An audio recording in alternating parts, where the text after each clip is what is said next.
Salut tout le monde, très urgent et très bonne nouvelle mes chers amis. L'armée malienne vient d'éliminer le chef terroriste de Daesh. L'une des plus grandes opérations dans l'histoire de l'armée malienne vient de se passer aujourd'hui, dimanche 21 janvier 2024 à 4 h du matin, au moment où il s'apprêtait à attaquer les citoyens maliens, les citoyens burkinabés et les citoyens nigériens.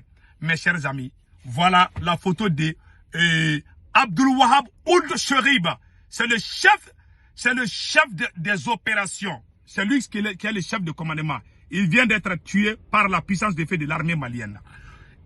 Au moment où il s'apprêtait à manger son petit déjeuner. Ah, mes chers amis, aujourd'hui, dimanche 21 janvier 2024, ça c'est la plus grande victoire de l'armée malienne. Mes chers amis, je vous ai dit, c'est fini pour les terroristes. Beaucoup de gens, la France va commencer à pleurer aujourd'hui. La deuxième nouvelle aujourd'hui, mes chers amis, en tout cas, il y a eu d'autres frappes de l'armée malienne vers la région de Mopti. Après, on va vous montrer ça là. Donc, vous voyez les corps des terroristes. Mes chers amis, plusieurs pick-up avec leurs occupants, ils sont tous partis en enfer. Nous saluons le renseignement malien, dont le chef s'appelle Modibo Kone. Nous remercions aussi le ministre de la Défense, colonel Sadio Kamara. Merci beaucoup. Mes chers amis, allons-y avec les bonnes nouvelles. Il était le chef politique de l'État islamique.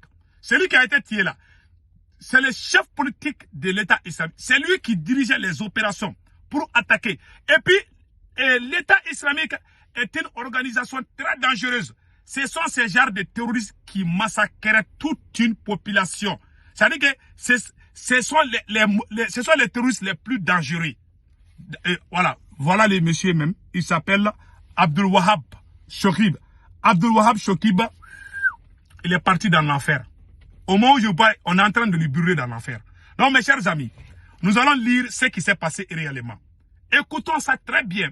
Vous serez très contents aujourd'hui. Voilà les faits, mes chers amis. Et avant d'aller de cela, la deuxième nouvelle aujourd'hui, le secrétaire d'État américain Anthony Blinken est en partance pour le continent africain ce dimanche 21 janvier 2023. Pendant une semaine, il va visiter 4 pays africains pour souligner la réalisation des enseignements pris au sommet des États-Unis Afrique de Washington il y a un peu plus d'1 an. Donc, Anthony Blinken est en tournée africaine. Après, on va décortiquer ça aussi. Les Américains aussi veulent être amis avec nous. Donc, c'est pas grave. On va vous donner des détails par rapport à ce qui s'est passé au Mali. C'était une opération commando que l'armée malienne a menée. Pendant toute la nuit, l'armée malienne était en train de bien surveiller. Je vous ai dit avec les nouveaux matériels que le Mali, le Burkina et le Niger possèdent aujourd'hui. Personne ne peut s'amuser avec les Maliens ou les Burkinabés ou les Nigériens. Mes chers amis, au moment où je vous parle, voilà ce qui s'est passé. Voilà les révélations de la victoire de l'armée malienne contre les Daesh. Eh mes chers amis, tout le monde sait que l'État islamique là, c'est une organisation terroriste criminelle. C'est des vrais criminels.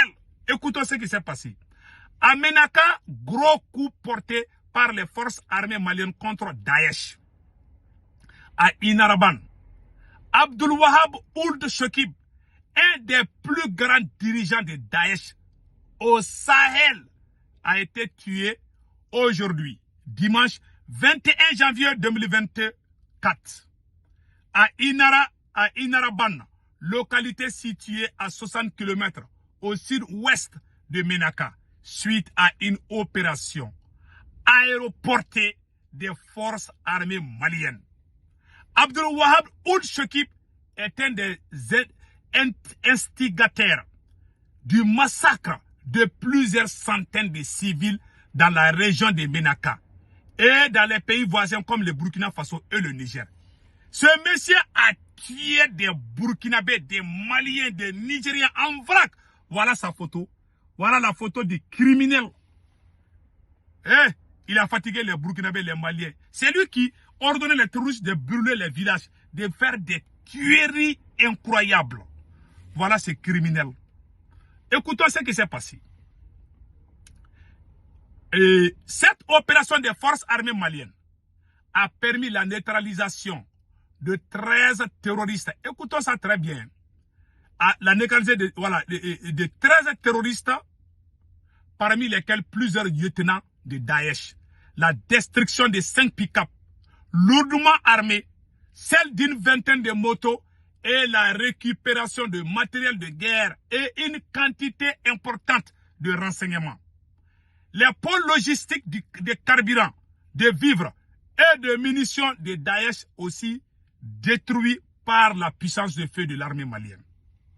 Mes chers amis, d'après, comment on appelle là, notre frère, source, Moussa Ag Ashratouman, secrétaire général du MSA, il dit ceci: j'adresse mes sincères félicitations aux forces armées maliennes pour cette réussite qui vient de couper une des têtes de livres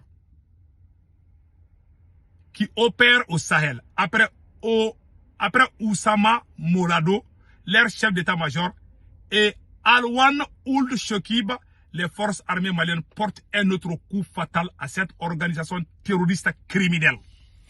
Allahu Akbar. Vous voyez ce qui vient de se passer? Le Mali vient de montrer au monde entier que nous sommes puissants. Et nous allons bien travailler pour protéger la population et les biens. C'est le début de cette année, en tout cas, c'est la plus grande victoire de l'armée malienne. Je vous ai dit, aujourd'hui là, c'est pas bon pour la France. Non seulement la France a tenté de négocier avec Macron pour rester en Afrique, ça a échoué. La France a été prise en flagrant délit d'envoyer ses mercenaires en Ukraine, dont la Russie a tout éliminé. Troisième mois, le chef d'état-major général de Daesh vient d'être éliminé par la puissance de feu de l'armée malienne. Voilà pourquoi nous devons dire merci à ces militaires qui sont au pouvoir aujourd'hui, au Mali, au Burkina et au Niger. Au moment où le monsieur s'apprêtait à prendre le petit déjeuner, voici le plan des terroristes. Ils voulaient manger. Après avoir bien mangé, ils voulaient maintenant commencer leur acte criminel. Attaquer les villages, tuer les gens, tuer leur bétail, brûler leurs maisons. Voilà le travail de ces vauriens, de ces bonariens qui a été éliminé par la puissance de feu de l'armée malienne. Vous voyez ça? Vous voyez sa tête là? Il est déjà dans l'affaire. Aujourd'hui, je suis content parce que lui, au moins, on le voit. Ça veut dire que les vautours vont bien manger là, un très bon petit déjeuner. Voilà ce qui se passe. Voilà ce qui se passe. L'armée malienne vraiment a fait la fierté de toute l'Afrique. Nous sommes très fiers de cette armée. Et nous encourageons les forces armées maliennes de tout faire pour que cette situation aille plus vite que ça. Ils sont en train de travailler. Franchement parler, nous sommes très fiers de l'armée malienne, de l'armée burkinabé et de l'armée nigérienne. Mes chers amis, vraiment, voilà ce qui se passe. Donc, leur plan était de manger d'abord. Quand ils vont finir de manger, ils vont attaquer les endroits stratégiques du Mali. Mais ils oublient que le Mali a des machines sophistiquées. Quand il va dire alors sur les banderoles, les radars là, les radars que la Russie nous a donné là, à 500 mètres ou à 5 ou 10 km, si les terroristes communiquent, sauf s'ils parlent entre eux-mêmes, en tout cas, quand ils prennent n'importe quel téléphone dans le monde entier, le Mali va intercepter. Ça, c'est clair comme l'eau de roche. On les a pris à travers leur système de communication. Donc, le radar malien a intercepté ce qu'ils étaient en train de faire. Ils ont des téléphones satellitaires, mais ils ne savent pas que le Mali a des choses et les contre-choses. Donc, le chef des services de renseignement, Modibo Kone, a capté et puis il a informé le ministre de la Défense, Sadio Kamara, qui allait achever les restes. Bravo à cette belle équipe. Mes chers amis, ça c'est une grande victoire pour tout le Sahel. Donc, mes chers amis, le secrétaire d'État américain Anthony Blinken est en train d'organiser une tournée africaine. Cela doit être un voyage positif. Il s'agit de montrer comment les liens économiques commerciaux ou de santé ont évolué positivement depuis le sommet de Washington. Anthony Blinken, secrétaire d'État américain, est impatient de parler de sécurité alimentaire, l'un des points clés du sommet. La première étape, c'est le Cap Vert. Une formidable démocratie et très bon exemple pour le continent, explique le secrétaire d'État adjointe, chargé des affaires africaines, Molifi. Elle s'attend à un moment vraiment sympa à l'étape suivante, la Côte d'Ivoire, en pleine Coupe d'Afrique des Nations, même si la volonté de positiver ces affichés, le sujet de sécurité ne sont pas loin. Publicité. La Côte d'Ivoire a des frontières communes avec le Mali et le Burkina Faso et la situation au Sahel sera évidemment abordée. Ce sera aussi le cas de l'étape du Nigeria. Vous voyez maintenant, mes chers amis. Donc les Américains veulent aller au Burkina Faso et veulent aller en Côte d'Ivoire. Et puis ils veulent aller au Nigeria aussi. Donc on verra la suite. Mes chers amis, et restons quand même ensemble. Rien ne vaut que l'union, car c'est l'union qui fait la force. Passez excellent week-end. Ciao, ciao.